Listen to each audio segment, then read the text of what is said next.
नमस्कार दोस्तों, मेरा नाम रजत मिश्रा। मैं आपका स्वागत करता हूं गणक ज्ञान चैनल पर। आज हम आपको भगवान शिव के बारे में विशेष तौर पर जानकारियां देंगे, जिससे आपके जीवन में बहुत से आप लाभ उठा सकें कि भगवान शिव को कर्मों द्वारा कैसे खुश करें, भगवान शिव को भोलेनाथ क्यों कहते हैं, भगवान ओम नमः शिवाय का पूरा फुल फॉर्म क्या है, पंच तत्वों में भगवान शिव को क्या पसंद है, और सबसे ज़्यादा जरूरी जो है, भगवान की जो मूर्ति को शिवलिंग कहा जाता है, तो उस लिंग का क्या सही अर्थ है। इस सभी विषयों में और भी बहुत अनेक विषयों में आपको जानकारी देंगे, तो साथ बने रहें पूरी वीडियो के लिए।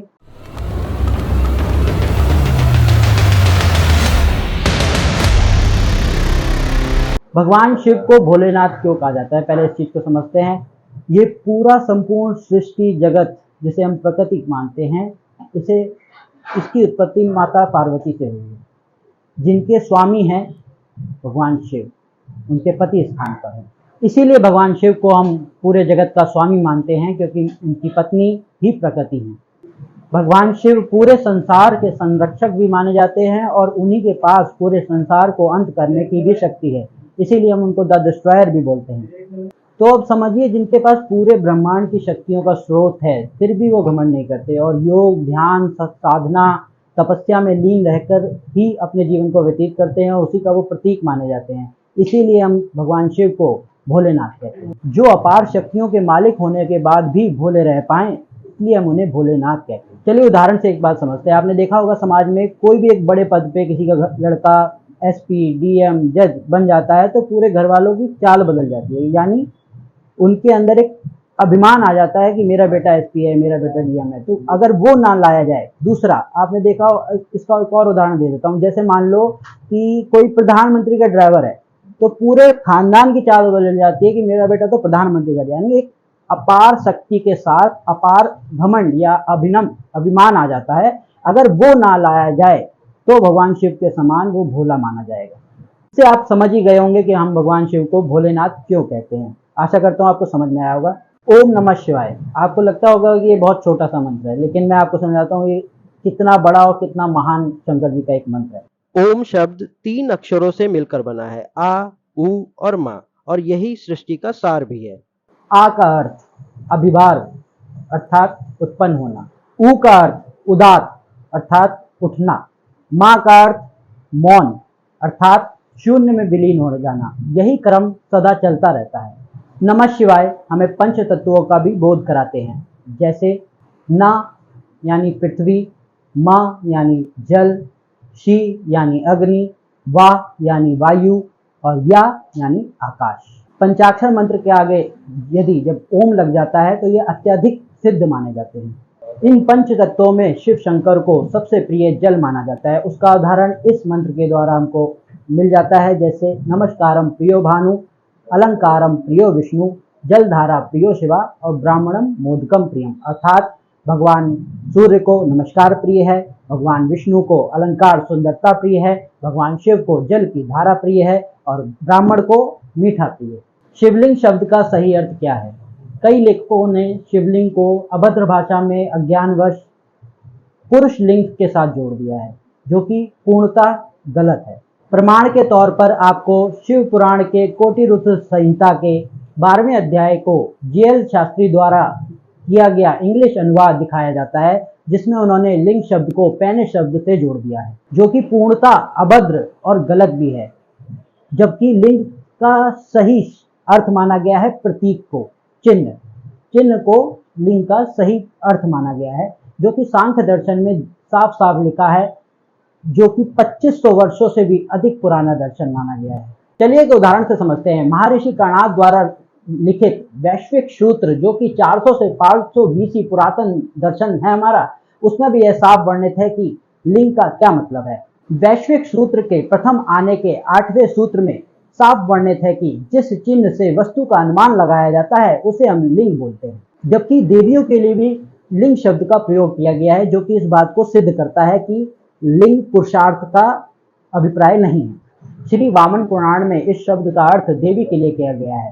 वामन पुराण के 40वें और 46वें अध्याय में मां सरस्वती के लिए लिंग शब्द का प्रयोग किया गया है।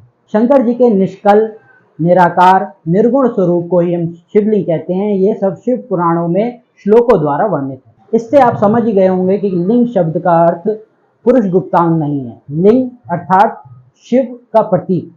आशा करता हूं कि शिवलिंग से जुड़े जो भी आपके मिथ्या थी वो समाप्त हो गई होगी। भगवान शिव को बिना पूजा के कैसे खुश करें, बिना जल चढ़ाए, बिना दूध चढ़ाए कैसे खुश कर सकते हैं? उसका सीधा सीधा अर्थ है कर्मों द्वारा। कर्मों द्वारा भी आप किसी भी देवी देवता को खुश कर सकते हैं। जैसे भगवान शिव को अगर बिना पूजा के खुश करना है, घमंड की भावनाओं से दूर रहकर आप भगवान शिव को खुश कर सकते हैं। अपने जीवन में घमंड को कोई भी स्थान ना दें। कितना भी आपके अंदर शक्तियां हों, कितना भी आप अच्छे काम कार्य करते हों, लेकिन अपने जीवन में घमंड को स्थान ना दें। उससे भगवान शिव बहुत खुश रहते हैं। त्याग की भावनाएं लाएं। अगर जीवन में त्याग की भावनाएं लाएंगे तो भी भगवान शिव आपसे बहुत प्रसन्न रहेंगे। योग, ध्यान, साधना में जब भी आपको संभव टाइम मिले तो उसमें लीन रहा करें। उससे भी भगवान शिव बहुत प्रसन्न रहते हैं। सादगी भरा जीवन भगवान शिव को अति प्रिय है। और इन सब चीजों में सबसे ज्यादा जरूरी है घमंड ना करना। उदाहरण के तौर पर समझते हैं, रावण भगवान शिव का सबसे बड़ा भक्त माना गया है, लेकिन उसका पूरा वंश नाश हो गया क्योंकि भगवान शिव ने घमंड का साथ नहीं दिया। जो भी घमंड करेगा, आप कितना भी शंकर जी की पूजा कर लें, जल चढ़ा लें, लेकिन वो आपका साथ नहीं देंगे। इसलिए घमंड से जितना दूर रह सकें उतना आपके लिए बढ़िया है। अब आपको मैं बताता हूँ कि भगवान शिव ध्यान रूप में विष्णु भगवान के किस रूप को देखते हैं। माना जाता है, रामायण में ये वर्णित है कि भगवान शिव भगवान विष्णु के राम के बाल्य रूप को पूजते हैं। शिव जी को दूध चढ़ाने का सही तरीका क्या है? जल, दूध और जल। हमेशा पहले जल चढ़ाएं, दूध चढ़ाएं, उसके बाद फिर जल चढ़ाएं। कभी भी दूध चढ़ा के छोड़े ना। दूध चढ़ा के छोड़ना सही नहीं माना जाता है। दूसरा, यथासंभव जब भी अगर आप कर सके, महीने में, 2 महीने में, हफ्ते में, तो किसी एक योग्य बच्चे को दूध पिलाने की कोशिश करें जो कि शारीरिक रूप से कमजोर हो। भगवान शिव के गले में जो सुशोभित सर्प है उसका क्या नाम है? उसका नाम वासुकी कहा गया है, जो कि शेष नाग के छोटे भाई भी माने जाते हैं। वासुकी सर्प ने समुद्र मंथन के दौरान अपनी बहुत ही प्रमुख भूमिका निभाई थी। उन्हीं के द्वारा समुद्र मंथन किया गया था। भगवान शिव के धनुष का क्या नाम है? भगवान शिव के धनुष का नाम पिनाक है। इसी से भगवान शिव ने त्रिपुरासुर का वध कर कर देवताओं को बहहीन किया था। कौन सा ऐसा पुष्प या फूल है जो भगवान शिव को नहीं चढ़ाना चाहिए? केवड़े का फूल भगवान शिव को नहीं चढ़ाना चाहिए। उसे केतकी भी कहा जाता है। शंकर जी को भांग धतूरा क्यों चढ़ाया जाता है? क्या वो नशा करते हैं? नहीं। शंकर जी को भांग धतूरा इसलिए चढ़ाया जाता है क्योंकि ये सब नशीली पदार्थ हैं और ये मनुष्य के लिए हानिकारक हैं। तो शंकर जी का कहना है कि ये हानिकारक चीज तुम मुझे दे जाओ और मेरे जो अच्छाइयाँ प्रसाद तौर पर, यानी भोलापन, त्याग, घमंड की भावनाओं से दूर रहना, इसको अपने जीवन में सेवन करो जिससे आपका जीवन बढ़िया हो। लेकिन आज के समय में कुछ मनुष्य वही खराब चीजों को भगवान का प्रसाद मानते हैं और उसको अभद्रता की तरह इस्तेमाल करते हैं। नशे का सेवन करते समय हम भगवान को अर्पित करते हैं, वो भी भोलेनाथ को, जो कि इस चीज को मना करते हैं। आपने देखा होगा, बम भोले कहकर हम इस चीज का इस्तेमाल करते हैं, जबकि ये पूर्णतः गलत है। जो देव आपको इस चीज को मना करते हैं कि आप ये सब चीजें खराब है, मुझे चढ़ा जाओ, उसी का नाम लेके आप उसको समर्पित करते हैं, जबकि ऐसा बिल्कुल नहीं करना चाहिए। ये सब जहर है और भगवान इससे आपसे कभी खुश नहीं होंगे। जितना नशे से दूर रहेंगे, भगवान शिव आपको उतना ही आशीर्वाद देते रहेंगे। अगर आपको नशा करना भी है तो उनका नाम लेके ना करें, इससे समाज में उनकी बदनामी होती है और गलत मैसेज जाता है। कभी भी जीवन में भगवान शिव की पूजा करें तो ये 2 बात का विशेष ध्यान रखें। पहला कि हे प्रभु, मैं आज आपकी पूजा कर रहा हूँ, मेरी पूजा स्वीकार करें, मुझे आशीर्वाद दें, मेरे जीवन में जो भी घमंड की भावनाएं आए उससे मुझे दूर रखें और मेरे जीवन में भोलापन और त्याग की भावनाएं लाएं, जिससे मेरा जीवन सुख और शांति में बना रहे। ऐसी मेरी आपसे प्रार्थना है। दूसरा, पूजा के अंत में वही एक मंत्र, मंत्रहीनम क्रियाहीनम भक्तिहीनम। ना मुझे मंत्र पता, न क्रिया पता, न भक्ति पता कि किस मंत्रों से आपकी पूजा करनी चाहिए, कितनी भक्ति पर आप खुश होते हो, क्या क्या करने से आप खुश होते हो। लेकिन जिस भी संभव भाव से आज मैं आपकी पूजा कर सका मैंने की। यदि मेरी इस पूजा में, मंत्रों में, क्रिया में, भक्ति में मुझसे कोई कमी रह गई हो तो उसको क्षमा करें और मेरी पुनः याचना, जीवन में फिर कभी आपका पूजन करने का अवसर मिले तो उसको भी स्वीकार करें। ऐसी मेरी आपसे प्रार्थना है। चावल फूल लेकर ये मंत्रों को अपने शब्दों में बोलकर भगवान को चढ़ाएं पूजा के अंत में। भगवान ने चाहा तो इस पूजा से, इस मंत्रों से आपकी पूजा को विशेष लाभ मिलेगा। आशा करता हूँ वीडियो आपको ज्ञानवर्धक लगी होगी। अगर वीडियो अच्छी लगी हो तो वीडियो को लाइक करें और कुछ नया सीखने को मिला हो तो कमेंट करें। और मेरी आने वाली और भी वीडियो को देखने के लिए चैनल को सब्सक्राइब करें। नमस्कार।